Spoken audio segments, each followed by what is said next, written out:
I'm Francis Dearnley, and this is Ukraine, the latest. Today, as reports suggest Russian advances near Pokrovsk have stalled, we hear the contrasting European and American positions as we approach the summit in Alaska, including suggestions of a new minerals deal for Russia and a West Bank-style occupation of parts of Ukraine.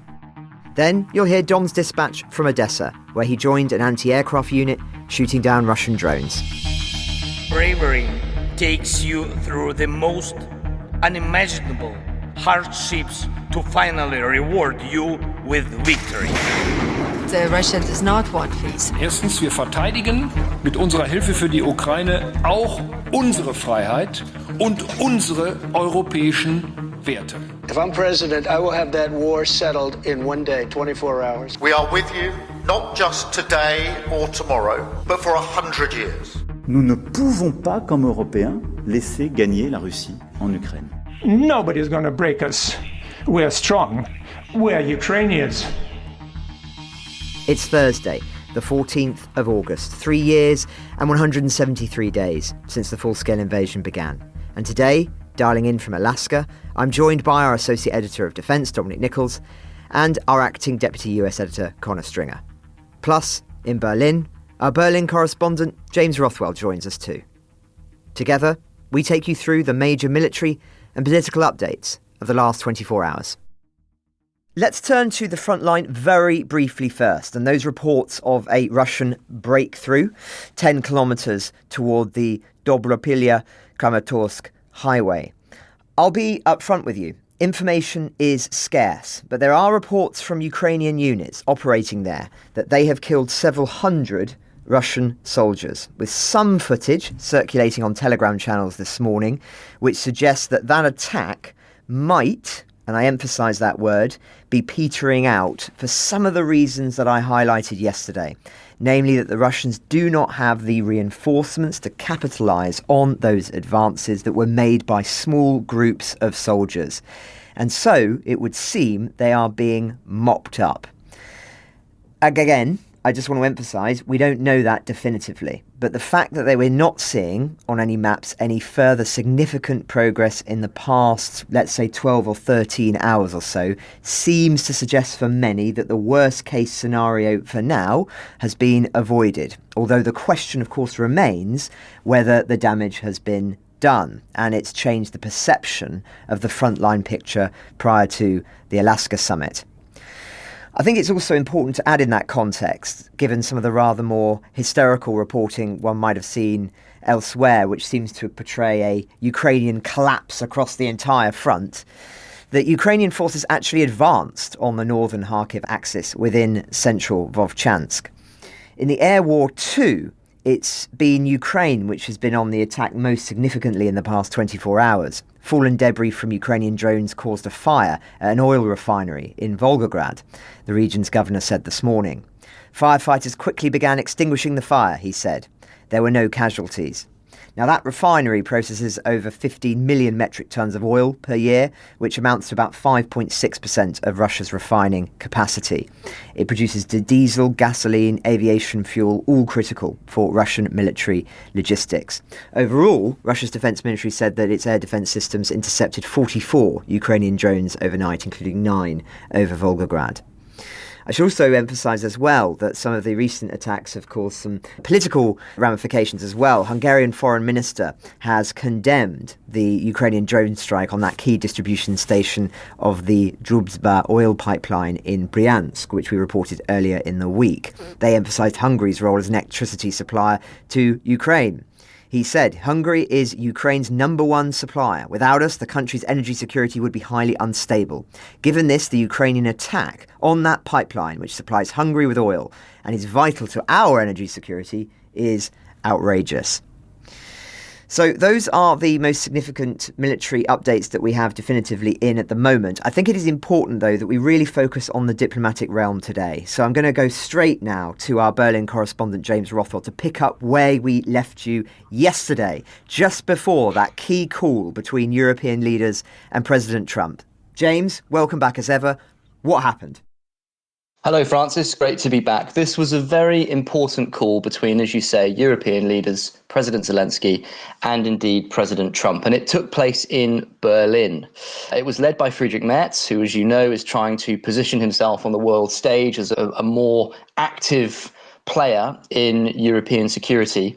And the goal of this meeting, which appears to have been achieved in part, was to set out or agree upon 5 principles for peace. But I must stress that's 5 principles shared by Europe, that is to say, by Zelensky and by European leaders. It is perhaps slightly less clear whether the Trump administration, and it will be they, of course, who are negotiating in Alaska soon, are completely aligned on that. But I think Dom will be able to say much more on that. Francis, I just want to read out for you the 5 principles that Zelensky and EU leaders and Keir Starmer and perhaps Donald Trump will see agreed. So they are as follows. Number 1, Ukraine must be included in the discussions in a free-sided format. 2, there should be a ceasefire. 3, there should be security guarantees, with Trump saying that he supports this and has highlighted America's readiness to take part. That's the component which suggests some alignment between Europe and America on this issue. Number 4, Russia should not have the right to veto Ukraine's NATO prospects. And number 5, there should be joint pressure on Russia and sanctions. Now, after that call was held, there was a press conference between Friedrich Merz and Mr. Zelensky himself, and they described it as a, quote, constructive call with Trump. And that has led to some optimism that there may have been a bit of a breakthrough here. But I must stress that I think expectations, whatever might have been put out in public by the European leaders who took part in this call, may be quite low. There's a lot of concern that the only thing that this summit in Berlin allowed to happen, if you like, was a sort of laying out of a common European and Ukrainian position on this war. It did make very clear that Ukraine and Europe are completely united in terms of defending Ukraine's interests. But the question of how much of those 5 points of agreement will advance, how much of it will be picked up in Alaska, especially based on what Russia, of course, has said in terms of its own conditions on this war, that's much less clear. Thank you very much, James. Well, it was interesting as well, just to that point about the security guarantees, that Trump did say after that press conference there should be security guarantees. Now, of course, there are security guarantees and there are security guarantees, but nonetheless, that does mark perhaps some progress on a principle there. After that meeting that James just described, Britain, France and Germany, the co-chairs of the so-called Coalition of the Willing, yes, it's back briefly, have set out their position on the pathway as well, as being slightly separate from those European leaders that are perhaps all of the collective bodies that James was just referring to in that meeting. So the Coalition of the Willing, they said, is ready to play an active role, including through plans by those willing to deploy a reassurance force once hostilities have ceased. No limitations should be placed on Ukraine's armed forces or its cooperation with third countries. Russia could not have a veto against Ukraine's pathway to the EU and NATO. So, that's also potentially significant, given that we haven't heard any talk about that reassurance force for, well, probably many, many weeks now. And it would appear that it's now been a subject of conversation. So, given what James has just described, given that meeting afterwards of the Coalition of the Willing, we saw Trump post the following on social media. He said, "Very unfair media is at work on my meeting with Putin, constantly quoting fired losers and really dumb people like John Bolton, who just said that even though the meeting is on American soil, Putin has already won. What's that all about? We are winning on everything. The fake news is working overtime. If I got Moscow and Leningrad free as part of a deal with Russia, the fake news would say that I made a bad deal. But now they've been caught. Look at all of the real news that's coming out about their corruption. They are sick and dishonest people who probably hate our country. But it doesn't matter because we're winning on everything. MAGA." Just a factual point there. Leningrad was renamed St. Petersburg in 1991. Now, there are all sorts of reports swirling around of what the White House position actually is as we enter the talks in Alaska. And we'll go to Dom shortly, who is there. The Telegraph can exclusively reveal that Trump is preparing to offer Putin access to rare earth minerals to incentivise him to end the war. As Connor Stringer and Joe Barnes write today, the US president will arrive at the much-anticipated meeting with his Russian counterparts on Friday, armed with a number of money-making opportunities for Putin. They will include opening up Alaska's natural resources to Moscow and lifting some of the American sanctions on Russia's aviation industry. Proposals include giving Putin access to rare earth minerals in the Ukrainian territories currently occupied by Russia. Mr. Trump is also considering offering Russia opportunities to tap into the valuable natural resources in the strait that separates it from the US. Alaska, separated from Russia by just 3 miles of the Bering Strait, is estimated to hold significant undiscovered oil and gas reserves, including 13% of the world's oil. Now, the Times of London also reports another model that's said to have been discussed for ending the war, one that mirrors Israel's occupation of the West Bank. As they put it, under this scenario, Russia would have military and economic control of the occupied Ukraine under its own governing body, imitating Israel's de facto rule of Palestinian territory seized from Jordan in 1967. The idea was raised weeks ago in discussions between Steve Witkoff and his Russian counterparts, according to a source close to the US National Security Council. Witkoff, who is also tasked by Trump with bringing peace to the Middle East, is understood to support the idea, which the Americans believe circumvents barriers in the Ukrainian constitution to ceding territory without holding an all-Ukraine referendum. Under the model, Ukraine's borders would not change, just as the borders of the West Bank have gone unchanged for 58 years, only under Israel control. Now, given all of that, friend of the podcast, Christopher Miller of the Financial Times, has co-written an excellent long read which summarises the entire month of diplomacy in the context of the military picture. He underscores that for Zelensky, this is the biggest diplomatic challenge of his 6 years in office.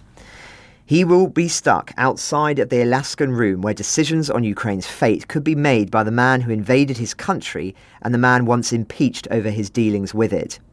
He will have to face it at a time when his domestic standing has been seriously damaged and as Ukraine's thinly stretched defensive lines are struggling to prevent a breach by Russian forces. This is a moment of maximum pressure. So that's the context as we turn to Alaska. Let's go there now, literally as well as metaphorically. Dom, can you hear me? And if so, where are you and what's the latest on the summit? Well, yes, unfortunately, I can hear you, Francis. So that's all good. So picture the scene, a reasonably large 26-foot-long Winnebago. If you could bottle this scene, you could label it pure journalist professionalism. I'm on the double bed at the back, the really very comfortable double bed at the back, with our US reporter, Connor Stringer, who broke that exclusive story you mentioned earlier. I'll talk to Connor in a moment. If you could just shove over a bit, please? Just elbows digging in again, that special place.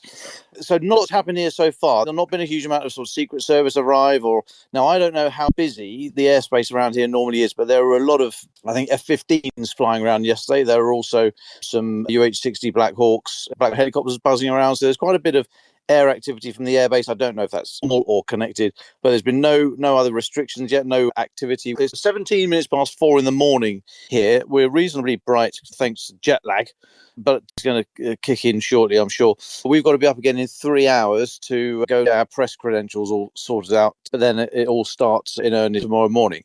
And we are told, the breaking news I've seen in the last few hours, because I'm not asleep, is that Kremlin aide Yuri Ushakov says that there's going to be the talk tomorrow, Friday, are going to start at 11:30 local here, so about 20:30 London time.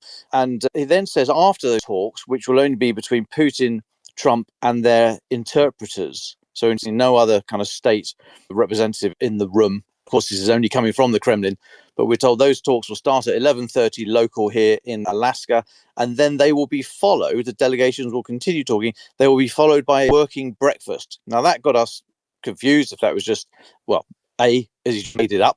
B, is it a problem of interpretation? Does he mean a working lunch? We're not entirely sure. It might he mean they're going to stay overnight. The ramifications of that, the time, the security implications alone would mean that they almost certainly will not carry on these talks over to Saturday morning. But hey, if they do, we're going to be here. All I'm planning to do on Saturday is go salmon fishing. But enough of that. So I'm going to ask Connor, because he's still here. He's very big. He's taking up most of the room on this bed. But he is right here. I can attest to that. I'm going to ask him to talk us through that exclusive that he got the other day. Connor, Francis has introduced the 3 points, but what did you make of the story? Well, thank you. I'll have my pillow back, actually, if you don't mind. Well, thank you very much. Good afternoon, Francis. But what a fascinating proposal we have here by Donald Trump, who is very much carrying out his kind of trademark carrot and stick approach. It's interesting, though, because while on the surface he's dangling or perhaps criticising Putin and warning him of the consequences of what might happen if he's not coming here with an open mind, is that on the background we have these massive sanctions that the Congress are mulling over and on the verge passing back in DC. So big, in fact, that it's very much seen by Europe and those in London that I've spoken to in the last couple of days as the stick they are willing to beat Putin with. Should he not play ball over the next couple of days? And just to give you a bit of insight into the absolute chaos of this and how kind of short notice and how it's being arranged. So much so that the White House themselves, I think, struggled to actually get hotels from what I was told. So it looks like the initial thinking is that Donald Trump may probably fly in and fly out in the one day. There was supposed to be a press charter, such was the interest, but that fell through. And there's a real scramble from hacks across DC and across the world trying to reach target language in the next 24 hours. So it's all go here. But thankfully, we're quite cosy in little Winnebago, aren't we, Tom? We are very cosy. Absolutely. There were no hotels. When we were looking to try and find a place, the only places that I was offered was a room in a hotel 35 kilometres away, which I said, that doesn't count as a hotel in Anchorage. And the other place they came back with was a women-only backpacker hostel. And I said, that's ridiculous. I'm not going to stay in a backpacker hostel. So I took matters into my own hands, and hence we're in this 26-foot. It was called a mini Winnie, so I guess it must get bigger, but it's very cosy next to the river.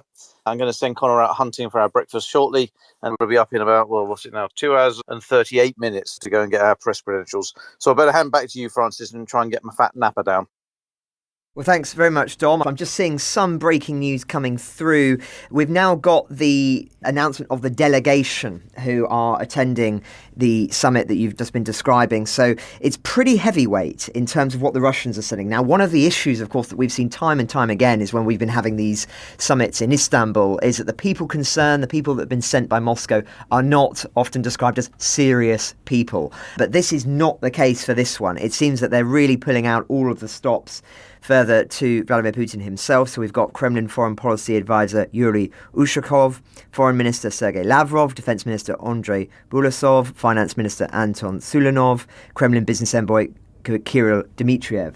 So big names indeed. Many of those will be familiar to you over the last few years, if you'll forgive my pronunciations of them. But so I think that is quite significant, that this does really feel, or it is being treated by Moscow as quite a serious thing, as well as the fact that we are hearing more and more remarks too coming out of the Kremlin with regard to the summit and what it means from Putin himself. So he has just said that Donald Trump's energetic and sincere diplomatic efforts to secure a ceasefire in Ukraine are welcome. The US administration, in my view, is making quite energetic and sincere efforts to end the fighting. So quite interesting development there as well. We will, of course, be keeping you up to date throughout the next few days, and we'll be putting out bonus episodes where necessary as well, because, of course, this is a very substantial moment indeed, and I know that Dom and Connor plan to dial in tomorrow on the podcast as well. It bears repeating, while the diplomatic front may be capturing much of the world's attention, the air war never stops. In Odesa, Dom joined an anti-aircraft team who shoot down Russian drones targeting the port city for the latest of our videos from the trip, produced by Telegraph documentary maker Jack Leather. You'll hear some of that audio in this dispatch, and we've linked to the full video in the show notes. It's worth watching for many reasons, not least for the rather humorous sight of Dom in a garish shirt trying VR for the first time. As the site for one of Ukraine's main ports, Odesa is a key target for Russia. These soldiers are here to defend it. We went out with a mobile anti-drone unit charged with intercepting Russian attacks. It's just one of the layers of protection Ukraine has against Shahed drones and other missiles, alongside more sophisticated air defense assets.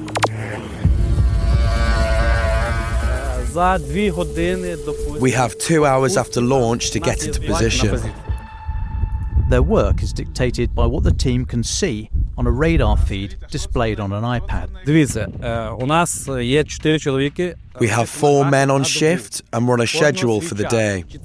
The tablet is monitored the whole time. We look at it every minute. In minute detail, the tablet tracks the location of Russian planes and missiles, updating every few seconds. With such detailed information in their hands, you might think these fighters have a huge advantage, but hitting a moving target is harder than it looks.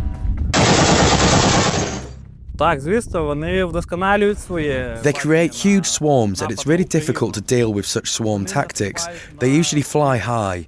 When we see them, when they are getting ready to hit, they go lower, and it becomes easier for us, but it's still difficult to knock them down.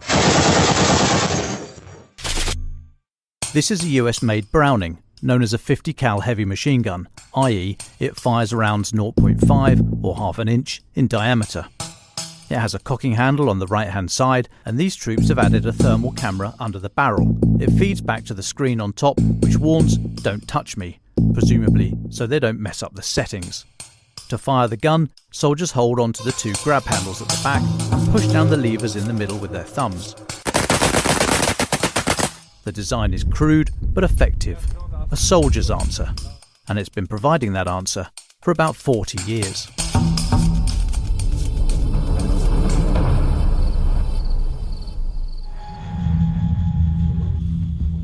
To hone their skills, they're trained on virtual reality headsets at nearby centres like this. Oh, I didn't realise I could chase it. Right, okay, I'll get the next one. I don't know why I'm looking down. There's no tripod there, is there? Yeah, it is very difficult. I'm all fingers and thumbs. Where's my gun? Can't find my gun. Oh, I'm out of ammo. Sorry, Odesa.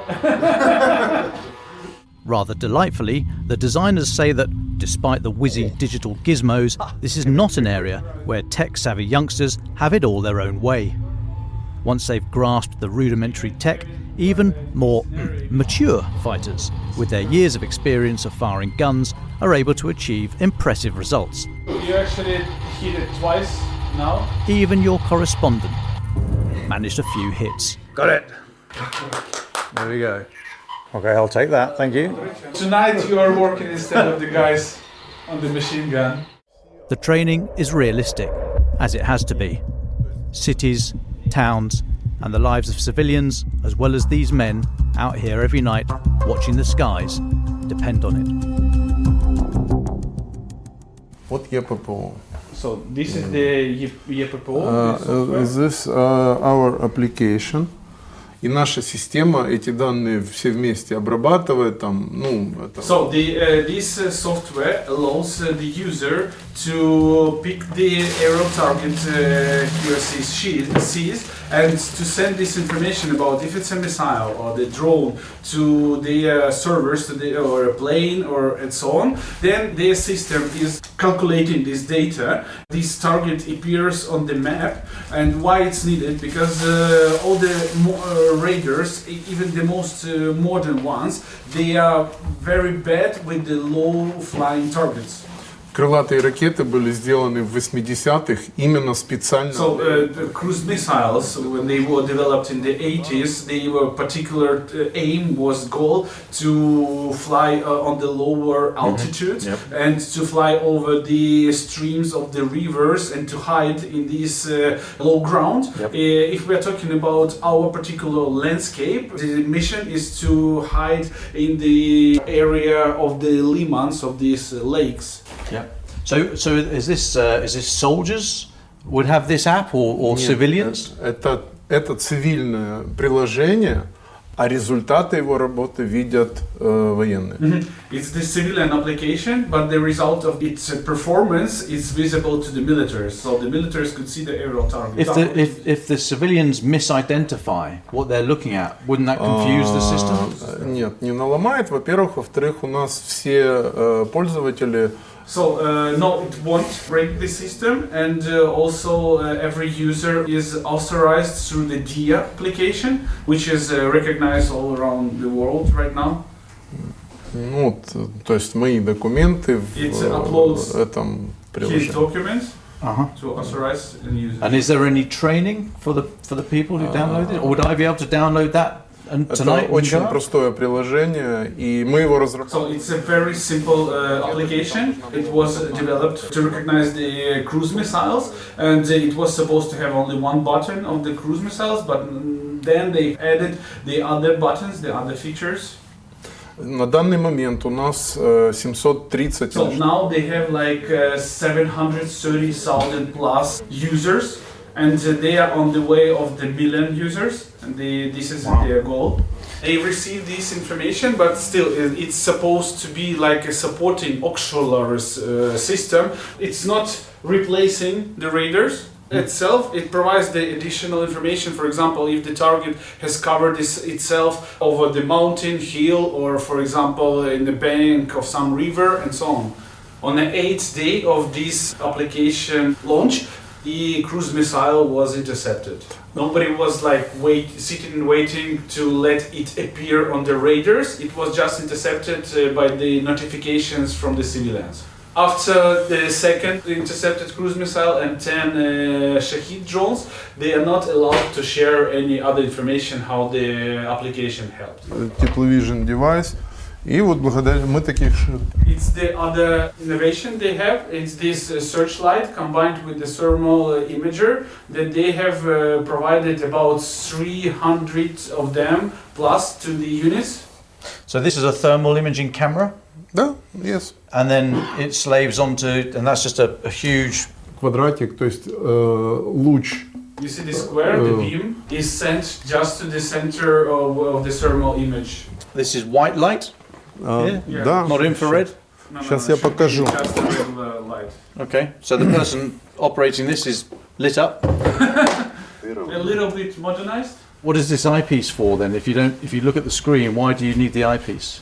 Or is that just the thermal camera? Yeah, it's the picture from the thermal imager. Gotcha. Does it give you a range? Is there a range finder on here? So it's not providing you information about the range, but it could reach these even the new black Shahids up to 1 kilometer. Этого достаточно, чтобы начать в него стрелять вовремя. And it's enough to let you start shooting it just in the time you need. I see. I don't want to face it. Просто оно не самое красивое без трипода, это не то. Because it's not in the best way without the tripod, because it's supposed to have it. Yeah, it's supposed to be more scale. You should feel hitting on your back actually. Yeah, I guess. Yeah. Is that frying me? Am I? It's not good. No, little bit. A little bit. Okay. Just a little bit of cancer. That's fine. The reason is that in order to see a thermal picture, the warhead has to be cooled so that the cruise missile is warmer, effectively, and therefore this coolant bottle needs 6 seconds to charge before the missile can be fired, and the missile then will only stay in the air for 30 seconds. So if you're firing at a cruise missile, it's going to be gone before you can actually do anything about it, unless you've got this thermal camera and you can see it coming from a kilometre away, which gives you the 6 seconds to charge the cooling bottle and then the 30 seconds of flight. So you can actually anticipate where the cruise missile is going and fire it. The cruise missile, the seeker head, is cold enough that it will see the heat signature of the back end of the cruise missile and will then have 30 seconds in order to go and get it. That's how these things, which are designed to take out aircraft and helicopters and jets, that kind of thing, they've been modified to be able to take out cruise missiles.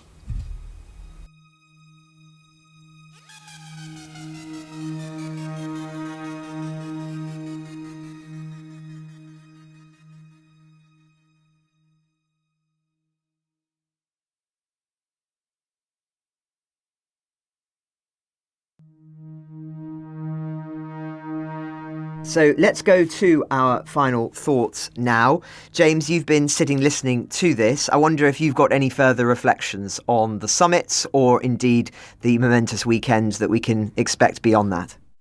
Well, I'll just add one little detail about that summit in Europe, which I thought was very interesting and may actually have ramifications for the summit that's happening in Alaska. This European summit was hosted in Berlin by Friedrich Merz in the Chancellery, and he selected, according to Bild tabloid, the most secretive room that it is possible to find in the building, a building with no windows, a building that had been scrubbed and checked incredibly thoroughly for any bugs.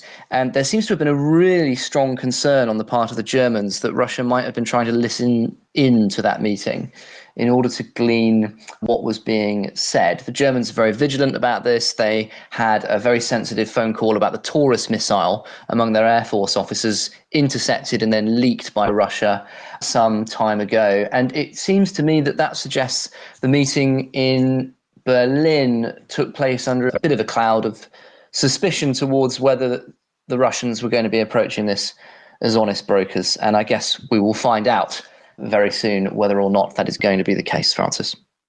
Well, thank you very much, James. Thanks, Dom. Thanks, Connor. And thank you all very much for listening. I should just add that the newsletter this week, because of the extraordinary events taking place in Alaska, will be being published on Saturday. And I'm hoping that it will include photographs of Dom's Winnebago. So definitely worth subscribing to the newsletter if you aren't already to see that. Do stay with us this week. It's going to be, well, another big one. Ukraine the Latest is an original podcast from The Telegraph, created by David Nicholls. To support our work and stay on top of all of our Ukraine news, analysis and dispatches from the ground, please subscribe to The Telegraph. You can get 1 month free, then 2 months for just £1 at www.telegraph.co.uk/Ukraine the Latest. Deploying cutting-edge technology, we also release Ukrainian and Russian versions of this podcast. These translations retain our voices and delivery so that it can reach listeners in every region of Ukraine and those parts of Eastern Europe where Russian is still widely spoken. Links to those can be found in the podcast description to this episode. You can also now sign up to the new Ukraine the Latest weekly newsletter. Each week, Dom, Nicholls and I answer your questions, provide recommended reading, and give exclusive analysis and behind-the-scenes insights, plus maps of the front lines and diagrams of weapons to complement our daily reporting. It's free for everyone, including non-subscribers. You can find the link to sign up in the descriptions for this episode.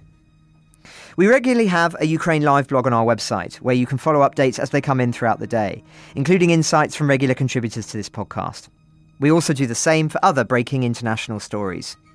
If you appreciate our work, please consider following Ukraine the Latest on your preferred podcast app and leave us a review, as it really helps others find the show. Please also share it with those who may not be aware we exist. You can listen to this conversation live at 1 p.m. London time each weekday on X Spaces. Follow The Telegraph so that you don't miss it.